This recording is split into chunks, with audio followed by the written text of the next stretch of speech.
The Grand Chamber of the Galactic Council buzzed with the usual mix of telepathic chatter, quantum communications, and good old-fashioned screaming. Another session about Earth, because apparently the Council had nothing better to do than obsess over a tiny blue marble in an unfashionable spiral arm of the Milky Way. Zixthor of the Deltari Empire sat in his anti-gravity pod, his 3 hearts pulsing with growing irritation, as he watched the holographic display of Earth rotating in the center of the chamber. 7 of the galaxy's most advanced civilizations had tried to crack open that particular nut, and 7 times they'd vanished without so much as a distress signal. You'd think that would be enough to make people take a hint. "The Proxima Confederation's entire battle fleet gone," warbled Ambassador Clax, their crystalline form vibrating with emotion. "The mechanioids of Tau Ceti reduced to scrap, the hive mind of Betelgeuse radio silent, and let's not forget the Quantum Collective, who seemed to just stop existing." Yes, we all know the history," Zixthor interrupted, his tentacles waving dismissively.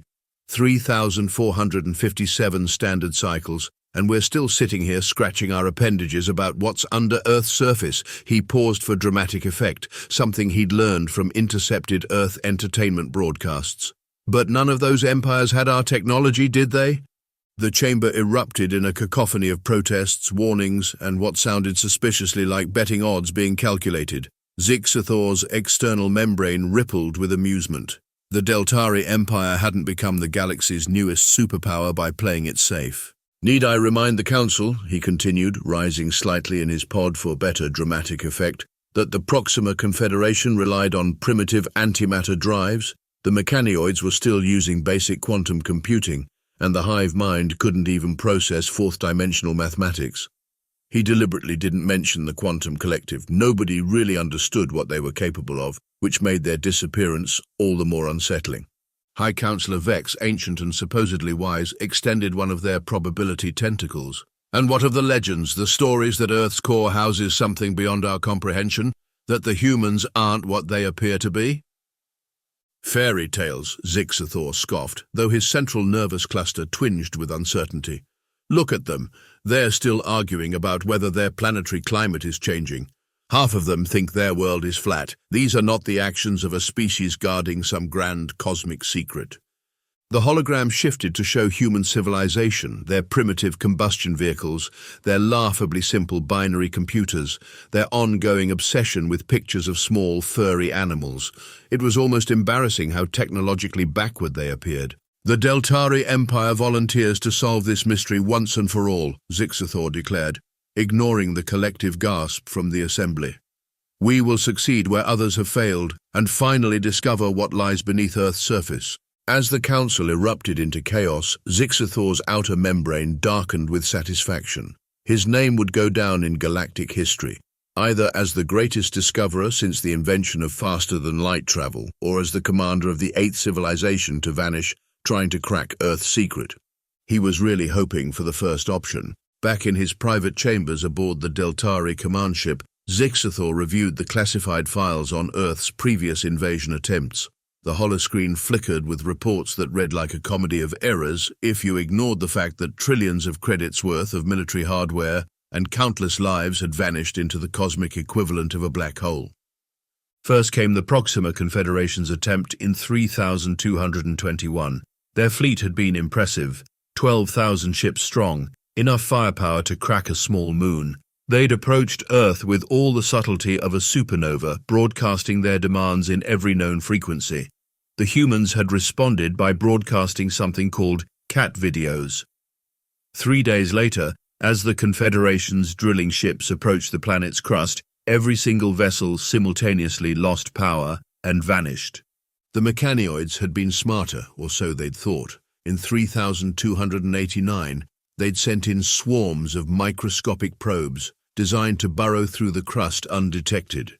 The probes had transmitted normal geological data for exactly 47 minutes before starting to send back what appeared to be recipes for something called chocolate chip cookies. Then they too had gone silent. But it was the energy readings that really made Zixthor's tentacles curl. Every probe that had managed to penetrate beyond the first few kilometers of Earth's crust had detected energy signatures that defied known physics. The hive mind of Betelgeuse had described them as tasting like purple sounds in reverse, though admittedly the hive mind had always been a bit strange with their sensory metaphors. "Computer," Zixathor commanded, "display the Quantum Collective's final transmission." The holoscreen shifted to show a complex mathematical equation that supposedly represented the collective's last thoughts. No one had managed to fully decode it, but the parts they understood seemed to be expressing both absolute terror and profound amusement, an unsettling combination.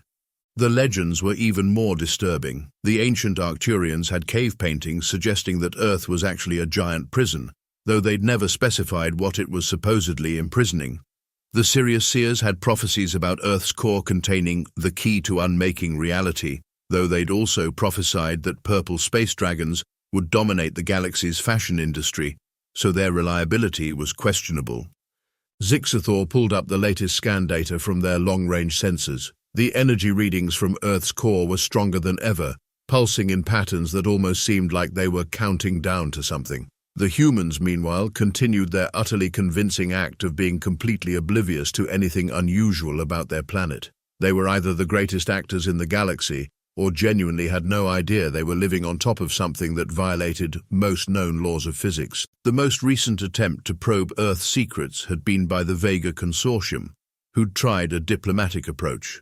They'd actually managed to establish contact with several human governments, proposing a joint scientific expedition to study Earth's core. The humans had responded by forming 17 different committees to study the proposal, scheduling meetings to discuss the possibility of future meetings, and demanding something called an environmental impact assessment. The consortium had given up after 2 years, deciding that any civilization with that much bureaucracy couldn't possibly be hiding advanced technology.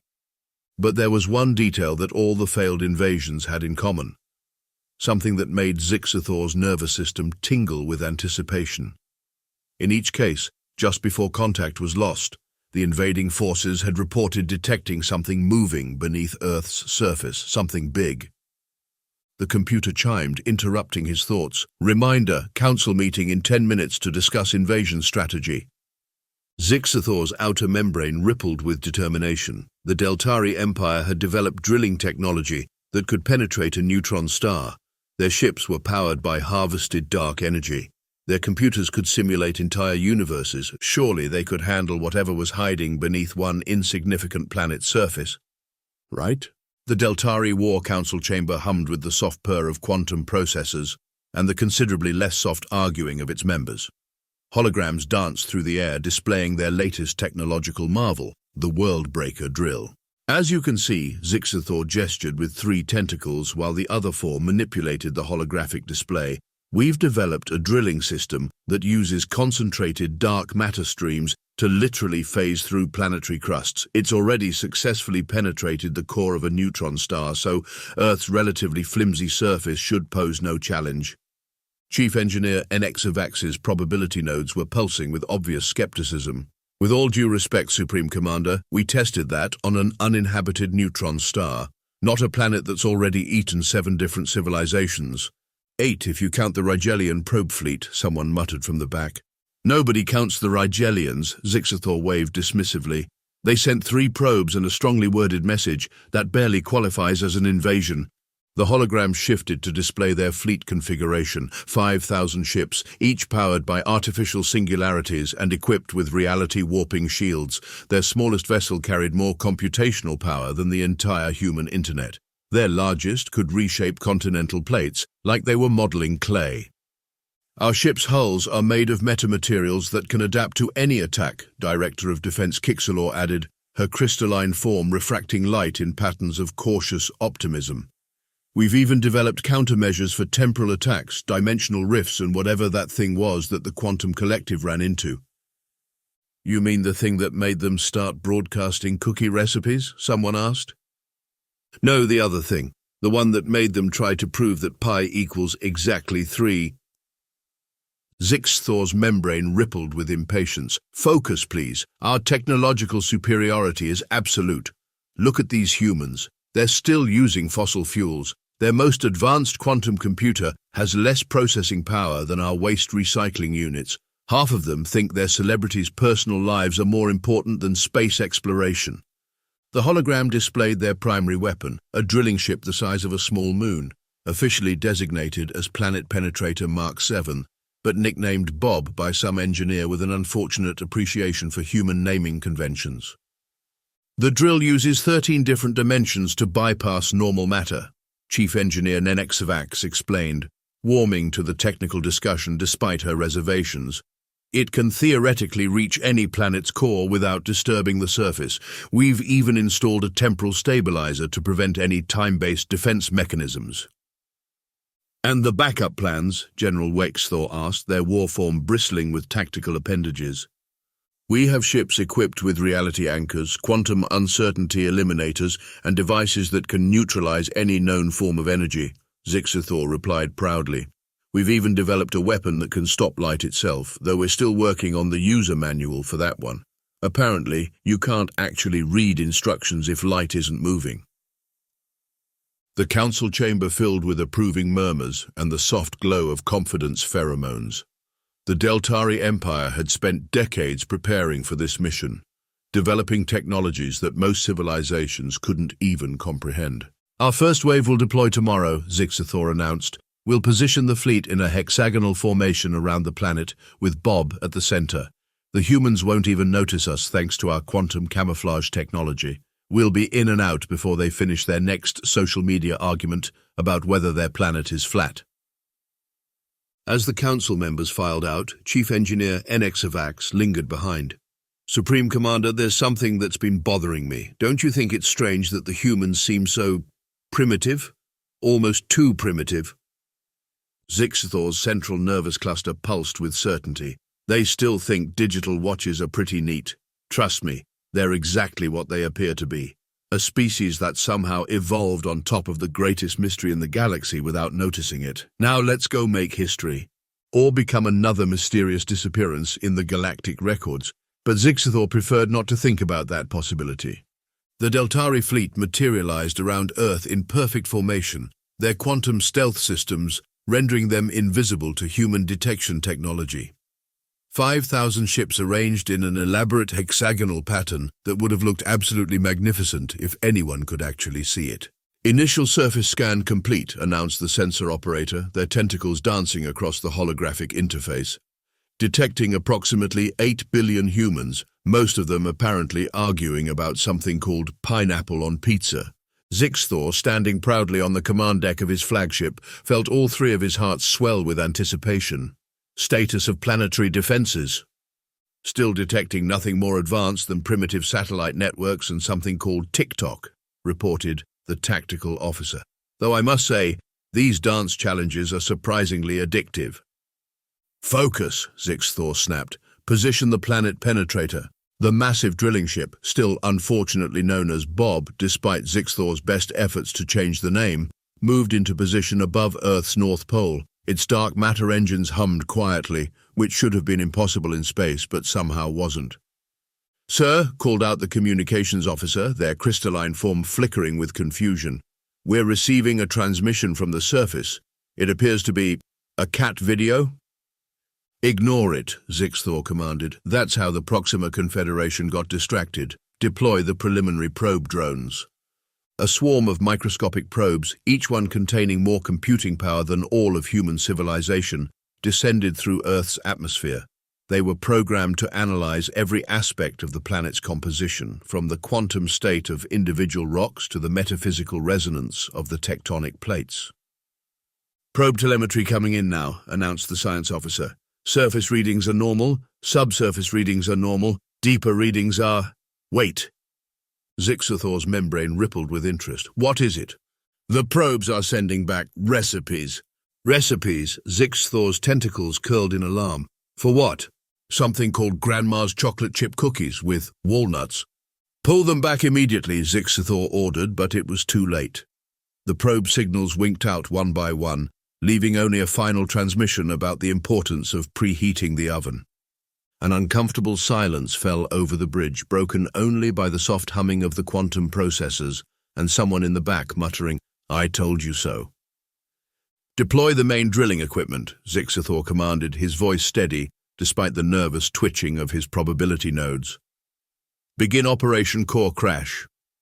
The planet penetrator's main drill began to power up, its dark matter stream swirling in 13-dimensional patterns that would have given anyone watching a splitting headache, assuming they survived looking at it at all. The ship's artificial intelligence, definitely not named Bob no matter what the engineering crew claimed, began its final calculations.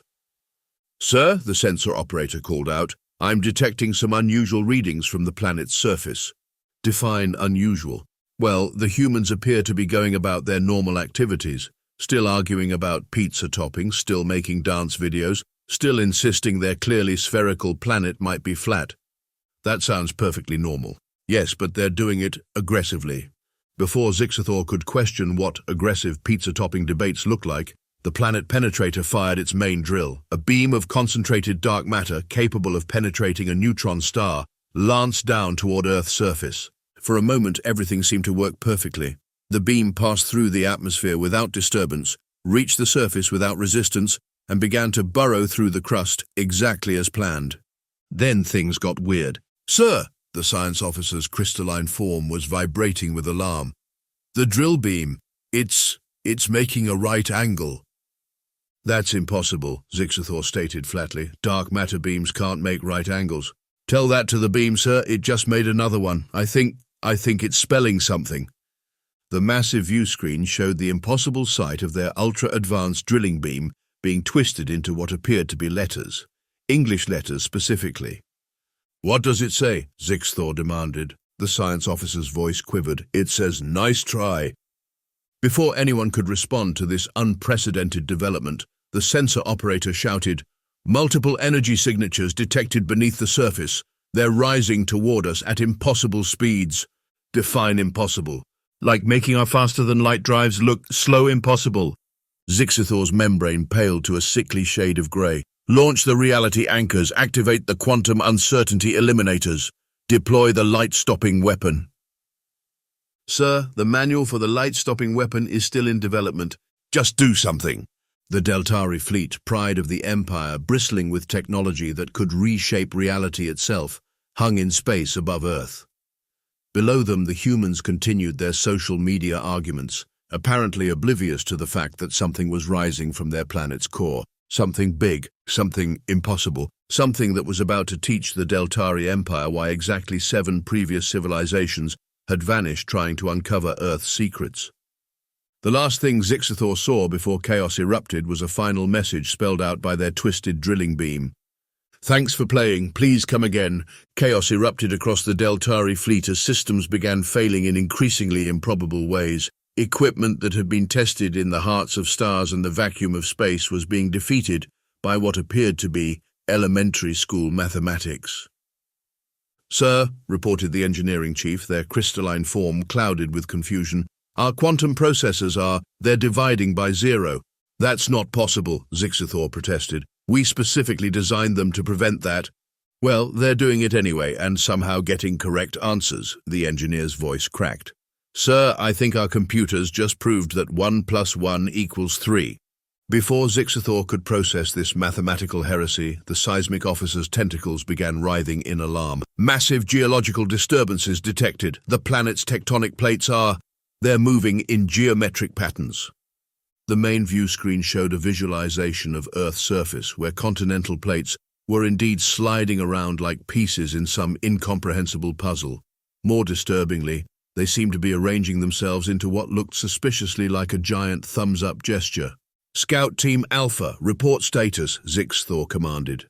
Static crackled over the comm system, then resolved into a voice. "Sir, we've penetrated 3 kilometers beneath the surface. Everything seems normal except... Wait, why is there a coffee shop down here?" "A what?" "A coffee shop, sir, serving something called a caramel macchiato. The barista says we need to try their signature blend. Signal lost. Scout Team Beta, investigate Alpha's last position." "Approaching their coordinates now, sir. We're detecting Muzak and the smell of freshly baked. Signal lost." "Scout Team Gamma, report." "Sir, we've found Teams Alpha and Beta. They're having a coffee break. They say the prices are surprisingly reasonable for an underground cafe in the middle of a planetary invasion. Signal lost." Zixathor's probability nodes were throbbing with the beginning of what promised to be a spectacular headache. Can someone explain to me how we're losing elite combat teams to a subterranean coffee franchise? The sensor officer's crystalline form was practically vibrating with panic. Sir, the energy readings, they're what? They're humming the theme from Star Wars. Indeed, the fleet's sensors were picking up energy signatures that defied known physics, arranged in a pattern that was unmistakably the Imperial March. More worryingly, it was in perfect pitch. Sir, the tactical officer's membrane had gone completely transparent with shock. Our reality anchors are experiencing an existence failure. A what?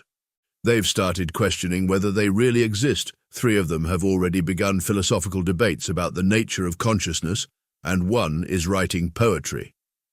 The emergency channels suddenly crackled with distress calls from across the fleet. Ships reported their artificial gravity reversing randomly, causing crew members to walk on ceilings. Quantum shields were transforming into soap bubbles. The temporal stabilizers were somehow aging backwards, becoming increasingly primitive until one of them turned into a sundial. The planet penetrator. Zixathor hesitated, dreading the answer. What's its status? Well, sir, the engineering chief replied carefully. Remember how we specifically didn't name it Bob? Yeah? It's now insisting that its name is Bob, and it won't respond to any other designation. Also, it's making dad jokes. As if to prove the point, the massive drilling ship's communication system crackled to life. Hey, why don't planets like network marketing? Because they already have 7 continents. Zixathor stared at the view screen, watching as Earth's surface continued rearranging itself into increasingly impossible patterns, while their fleet's most advanced technology was reduced to making terrible puns. Somewhere below, 3 elite scout teams were apparently enjoying artisanal coffee beverages in an impossible underground cafe. Perhaps, he said slowly, we should have paid more attention to those warning signs about the planet being a prison. As the Deltari fleet hung in disarray above Earth, their technology reduced to making bad jokes and serving coffee, the planet's surface began to change. The oceans parted, not in a biblical sense, but more in a, sorry, we need to open the garage door sense. Massive segments of the planet's crust shifted aside with the precision of a Swiss watch, revealing what appeared to be the biggest quantum computer in the known universe. Earth's entire core was one massive processing unit, and humanity's persistent arguments about their planet being flat suddenly made a lot more sense. They were technically living on the outer casing of the galaxy's biggest computer. Sir, the science officer whispered, their crystalline form barely holding together from shock. I'm detecting. Out with it, Zixathor demanded. Memes, sir, ancient memes. The core, it's full of them. The main view screen filled with data as the planet's true nature revealed itself. Earth wasn't just a planet. It was the original planetary defense system, created by some ancient race with entirely too much time on their hands and an absolutely wicked sense of humor. Incoming transmission, the communications officer announced. It's from the humans.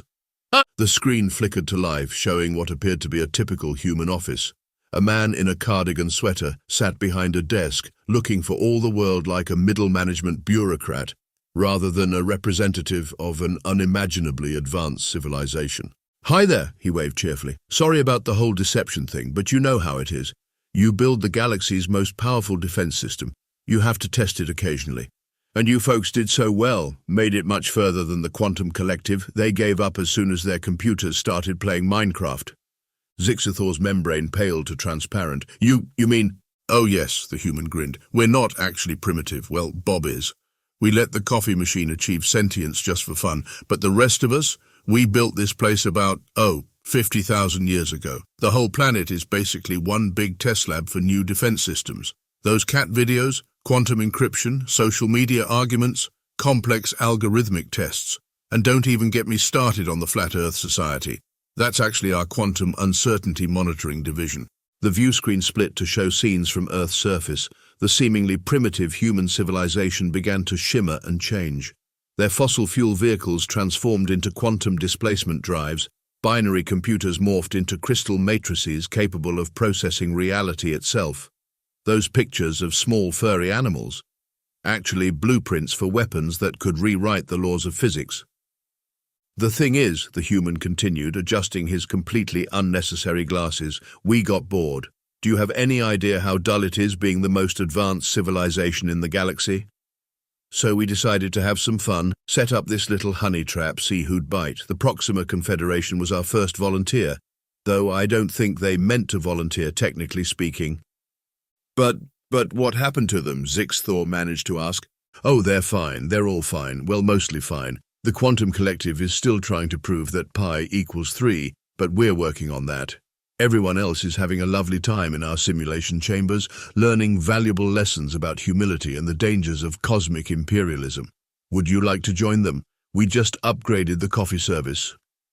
Before Zixthor could respond, the planet penetrator, apparently really committed to its new identity as Bob, cheerfully announced, "Hey boss, remember when you said our technology could handle anything? That was grounds for concern. Get it? Grounds because coffee? I'll show myself out." The human's smile widened. "Ah, I see you've met Bob. He's actually one of our earlier experiments in AI humor. We kept him around because, well, everyone needs a dad joke now and then." Across the Deltari fleet, ships began reporting more impossible phenomena.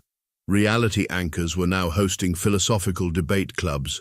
Quantum uncertainty eliminators had achieved certainty. They were certainly malfunctioning. The light-stopping weapon had somehow created a disco ball effect in space. "So," the human said, leaning back in his chair, "here's the deal. We can do this the easy way or the fun way. The easy way is you leave now, we reset your technology to normal, and you go home with a fantastic story that nobody will ever believe. The fun way," he grinned, "well, we've got this great new simulation we've been wanting to try out. It's called Medieval Times, but everything is a musical. Your ships seem to have a knack for entertainment. They're already providing the special effects. As if on cue, every piece of advanced Deltari technology began playing what appeared to be a choreographed light show to the tune of Never Gonna Give You Up." Zixthor looked at his fleet, the pride of the Deltari Empire, now reduced to a floating concert venue. He looked at Earth, a planet that wasn't just a quantum computer, but apparently the galaxy's longest-running practical joke. He looked at the human, still smiling that insufferable smile of someone who'd seen this exact scenario play out 7 times before. "Would the coffee package be included in the simulation option?" he asked weakly. "Premium blend, unlimited refills," the human confirmed. "We also have tea if you prefer. And Bob makes excellent scones." Somewhere in the back of the command deck, someone started laughing. It might have been the tactical officer, or possibly one of the reality anchors that had achieved enlightenment. Either way, it was probably the most appropriate response to discovering that the galaxy's greatest mystery was actually its greatest comedy club. In retrospect, trying to escape from a civilization that had turned their entire planet into a quantum computer probably wasn't the best idea the Deltari had ever had, but they tried anyway, because sometimes panic overrides common sense. "Full power to the dark matter drives," Zixthor ordered, his membrane fluctuating between various shades of panic. "Get us out of here." The fleet's engines roared to life, or at least they tried to.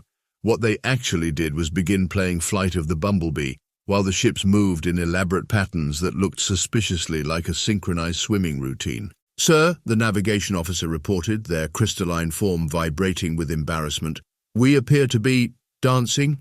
"Well, stop dancing." "I'm trying, sir, but the ships are insisting on finishing their routine. I think we're about to attempt a grand finale."